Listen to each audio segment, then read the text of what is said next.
Greetings und herzlich willkommen zu einem neuen Video hier beim Vapologen. Ich habe heute mal wieder eine kleine Präsentation für euch vorbereitet und zwar möchte ich heute ein bisschen erzählen, wie die Geschichte hinter Dynavap eigentlich so abgelaufen ist. Bevor wir damit anfangen, müssen wir natürlich für die den Dynavap noch nicht kennen, erstmal klären, was ist eigentlich ein Dynavap. Der Dynavap ist ein mechanischer Vaporizer, der mit einem Feuerzeug erhitzt werden kann. Und hier unten haben wir quasi den Aufbau eines Dynavaps. Wir haben einen Stem, an dem wir ziehen. Dort ist ein Kondensor drin und oben haben wir quasi unsere Kräuterkammer, die mit einer Kappe versehen ist. Und in der Kappe befinden sich Bimetallscheiben, die dann bei entsprechender Temperatur ein Klickgeräusch abgeben und wir können dann dampfen.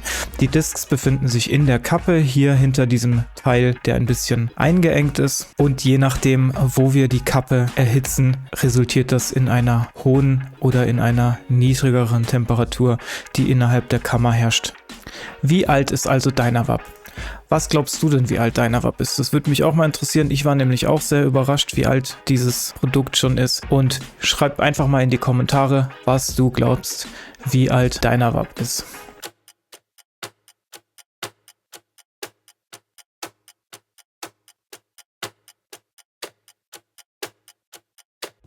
Das erste Patent zum Dynavap gab es tatsächlich schon 2012. Das ist die Patentnummer, falls euch das interessiert, könnt ihr auch gerne selber mal danach googeln. Und man sieht auch schon hier, dass sich das Konzept seit 2012 eigentlich nicht großartig verändert hat. Wir haben eine Kappe, die über eine Kammer gestülpt wird und in dieser Kappe sind auch hier schon entsprechend diese Bimetallscheiben zu sehen. Und genau nach dem gleichen Prinzip arbeitet auch der Dynavap heute 12 Jahre später nach diesem Patent immer noch. Kommen wir also zu den ersten Prototypen. Die waren, man glaubt es kaum, tatsächlich zuerst dafür konzipiert, Tabak damit zu vapen. One of the original vape caps looked like for use with tobacco. That looks like a prototype, that doesn't look. Oh, yeah, I've never sold this one. Didn't ever sell any of the ones that have the shaped glass mouthpiece.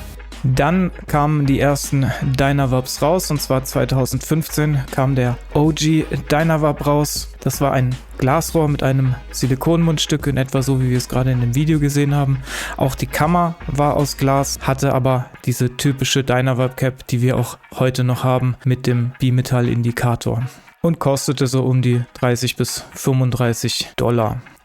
Dann kam auch im Juli 2015 die Vapcap S, die hatte ein Holzmundstück und einen XL-Kondensor. Wahrscheinlich ist hier der Kondensor geboren, ich bin mir aber nicht hundertprozentig sicher. Sie hatte ein Spinning Mouthpiece und der Kostenpunkt war in etwa 50 $. Es gab auch noch eine Version mit einem Titantip und einem Carbonfaser-Stem. Auch im Juli 2015 kam der Pyrovap. Das war ein Dynavap, der dafür konzipiert war, E-Liquids, also nikotinhaltiges Liquid wie die E-Zigaretten, zu verdampfen. Der kostete ca. 30 bis 35 $ und im Endeffekt war das ein aufgerolltes Lochblech im Glas, das das Liquid gehalten hat. Hier sehen wir das auf der linken Seite.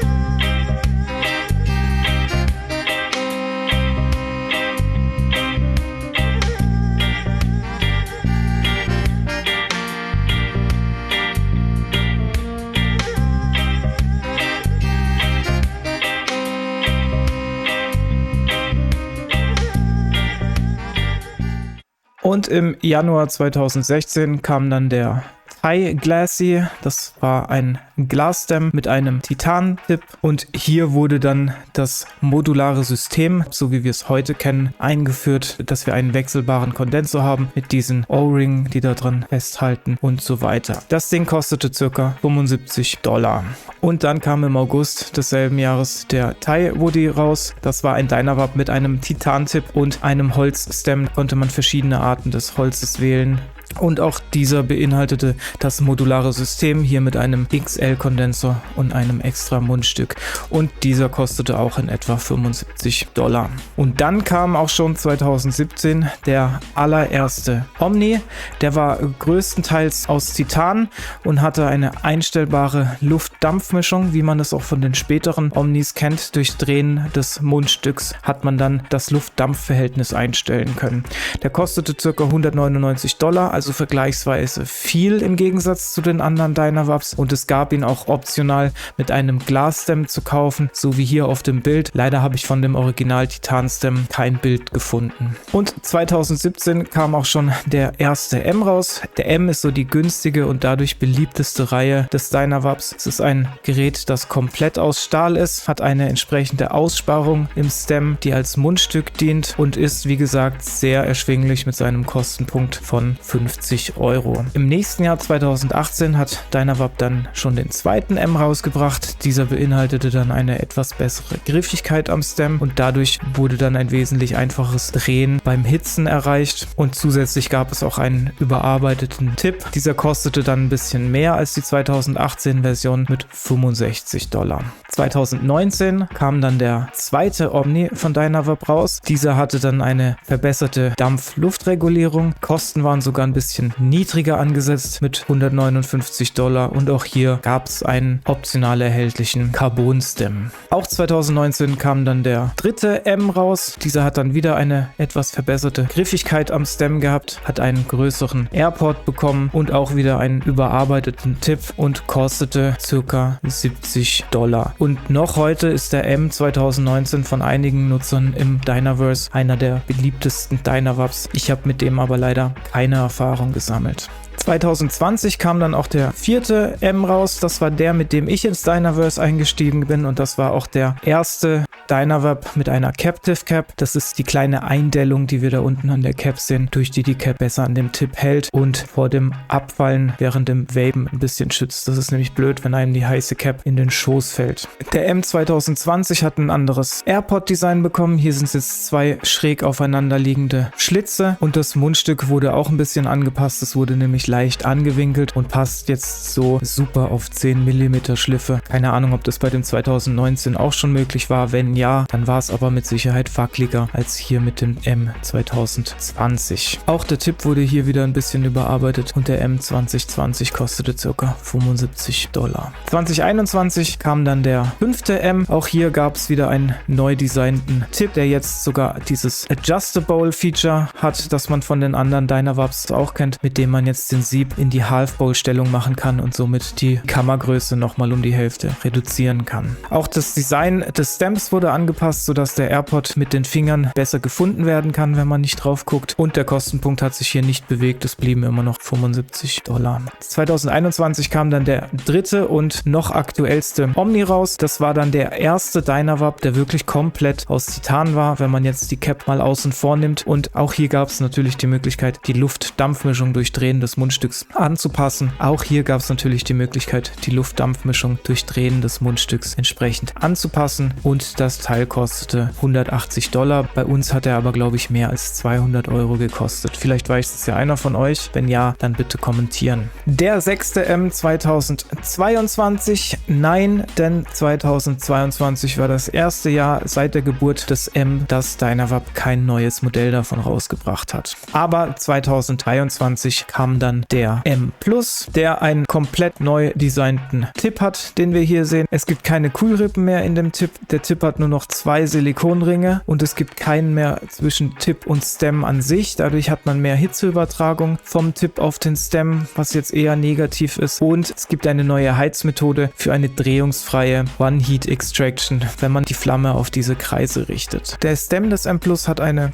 holzartige Oberflächenveredelung und es ist ein großer, jetzt quadratisch gestalteter AirPod zu finden, und das Gerät kostete beim Rauskommen ca. $80. Bei uns ist er aber, glaube ich, kürzlich mit 95 € eingeführt wurden. 2023 kam dann auch der Woodwind. Das war quasi die Antwort auf einen Kundenwunsch, die sich nach einem neuen Holz-Dynavap gesehnt haben. Und mit dem Woodwind kam auch der neue Tipp, den es vorher schon einzeln zu kaufen gab. Der Helix-Titan-Tipp, mit dem man mehr Konvektion in seinem Zug hat. Man hat wesentlich mehr Airflow und durch diese goldene Oberflächenveredelung soll die Oberfläche kratzfester sein. Außerdem hat der Woodwind einen neuen Kondensor und ein neues Mundstück und der Holzstem und einen Holzstem, der an beiden Enden mit Edelstahlkappen verkront ist. Und was ganz besonders an dem Woodwind ist, dass er eine perfekte Ausbalancierung hat, sodass er super in der Hand bzw. zwischen den Fingern liegt.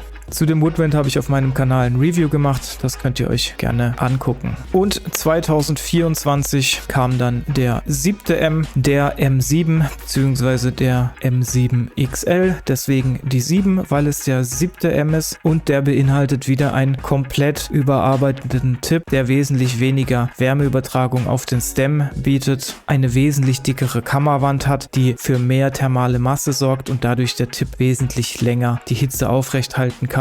Und er besitzt einen sehr restriktiven Airflow, was ihn sehr gut für MTL-Züge macht. Der Stem hat eine sehr feine Oberflächenveredelung, also wesentlich feiner als der M+, in der das Licht sehr interessant gebrochen wird, wenn man den Stem dreht. Und er besitzt auch einen neuen Airport, der jetzt die Form eines Blitzes hat. Der M7 kostet so $80 für die kurze Version und 115 für die XL-Version. Und ich glaube, bei uns sind es 85 € für die kurze und 115 für die XL-Version. Und auch zum M7 habe ich ein Review auf meinem Kanal gemacht, beziehungsweise habe auch eine Gegenüberstellung des M7s und des M7 XLs gemacht. Gerne mal reingucken. Und dann kam auch dieses Jahr das neue Flaggschiff von Dynavap, der Hyperdyne. Das ist ein komplett neuer Dynavap, der auch auf Kundenwünschen beruht, weil viele Nutzer sich sehr lange einen großen Dynavap gewünscht haben, der eine wesentlich größere Kammer hat. Er hat also einen sehr großen Tipp mit einem Füllvolumen von bis zu 0,25 Gramm und das ist ein Dynavap, der erstmals komplett aus Titan besteht, also auch die Cap. Er ist zwar relativ teuer mit einem Kostenpunkt von 250 €, aber Nutzer, die den getestet haben, sagen, diese 250 € ist er wert. Muss natürlich am Ende jeder selber wissen. Ich habe ihn leider noch nicht testen können. Und eine Besonderheit am Hyperdyne ist auch, er ist genau wie der Woodwind super ausbalanciert und liegt daher super nativ zwischen den Fingern bzw. in der Hand. Was gibt es noch von Dynavap? Es gibt noch die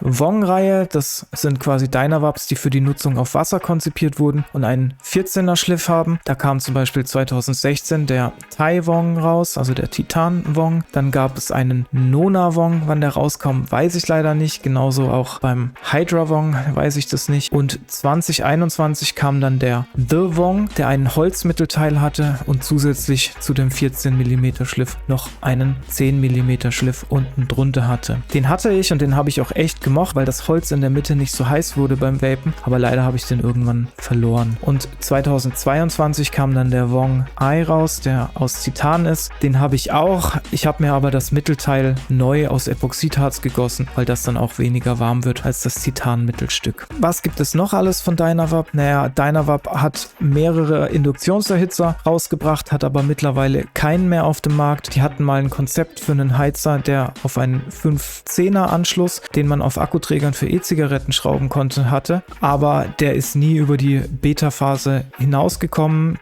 Die Entwicklung wurde höchstwahrscheinlich eingestellt und es gab ein paar Leute, die die Beta-Version bekommen haben. Deswegen habe ich hier auch ein Bild von dem Gerät. Aber wie gesagt, das wurde nie richtig produziert. Dynavap hat auch eine Stahlwong rausgebracht, bei der man den Hals abschrauben kann und die doppelwandig ist mit einem Vakuum in der Mitte sowie eine Thermoskanne. Und weiterhin gibt es noch den Polar Blast, das ist ein Bobbler, der genau das gleiche Prinzip wie ein Thermosbecher hat.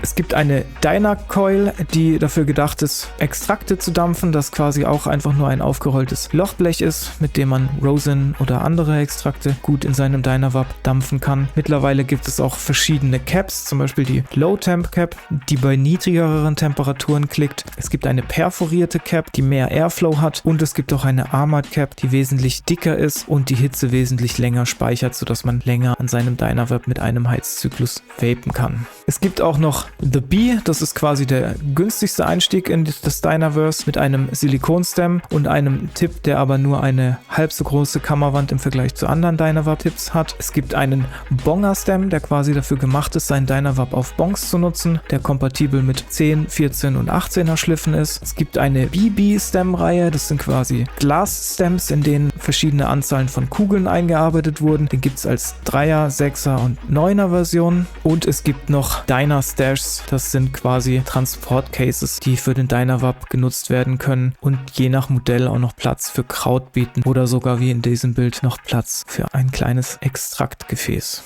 Habe ich irgendwas vergessen, Leute? Wenn ja, dann haut's in die Kommentare und unbedingt haut mal in die Kommentare, wann ihr in das Dynaverse eingestiegen wart und ab wann euch die Dynavaps bekannt waren, also ab welchem Modell. Macht's gut, Leute. Bis zum nächsten Mal. Euer Vapologe.